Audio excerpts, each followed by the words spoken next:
একজনকে কিন্তু এখন মলম মাখা হচ্ছে। হ্যাঁ, তার মলম দিয়ে দেখেন পুরো মাখামাখি অবস্থা। তো এখন কি করা হবে সাইদুর ভাই, কি করা হবে? এই যে জন্মের পরে গাছ থেকে পয়রা নিচে ব্যথা পাইছিল, সেখান থেকে কিন্তু দাগ হয়ে গেছে। এর জন্য পুলিশের মেডিকেলে হয় নাই। আচ্ছা আচ্ছা ভাই, আপনি এখন কি পুলিশে যোগ দিয়েছিলেন নাকি? না, ওই মেডিকেল থেকে বাদ দিয়ে দিছে। Medical থেকে রিটেনেটিক বাদ ছিল হ্যাঁ, খুবই কষ্ট। এই দাগের জন্য না? এই দাগের জন্য। এটা কত বছর আগের দাগ ভাই? এটা জন্মের 3-4 বছর পরেরই। আচ্ছা, এত আগে, এত আপনার বয়স কত ভাই? বয়স কত?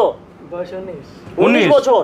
আচ্ছা, জন্মের 2-3 বছর আগে থেকে এই যে সমস্যা রয়েছে নাকি, গাছ থেকে পড়ে গিয়েছিলেন ভাই, এটা কি রিমুভ করা সম্ভব ভাই? এটা গ্যারান্টি সহকারে রিমুভ হবে। এটা কতবার আসতে হবে মূলত তাকে? এটা আসতে হবে 1 বছর আমার কাছে। 1 বছর সে পেমেন্ট দিবে? না, একবারই টাকা নিছে। একবারে টাকা নিয়েছে? একবার টাকা নিয়েছি, রিমুভ হওয়ার আগ পর্যন্ত সব দায়িত্ব আমার, শুধু ওর টাকা দিয়ে ওই মেডিসিন নিয়ে নেবে। আচ্ছা, এখন ছেলের যেই আমরা কিন্তু একবারই টাকা নেই। একবারই নেই। আমরা একবারই টাকা নেই, আমরা কিন্তু বারবার নেই না। আমাদের প্রতিটা সার্ভিস হলো কন্টাক্ট।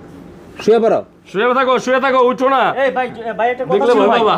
আপনি ছেলের যেভাবে ধরছেন, জি। যেখানে কাজ করে মেয়েদের কি এইভাবে এই পজিশনে কাজ হয় নাকি এখানে? আপনি হইলে সবসময় লেগে অত্যাচার করবেন, না, আমি খোঁচাইবেন। কোশ্চেন করলাম ভাই, একটু বলবেন আপনারা। আমরা মেয়েদের তো এই ধরনের কাজই করি না এই টাইপের এই জায়গায়। ওকে, সো মানে মেয়েদের ভিউয়ার্স, কাজ হয় না না?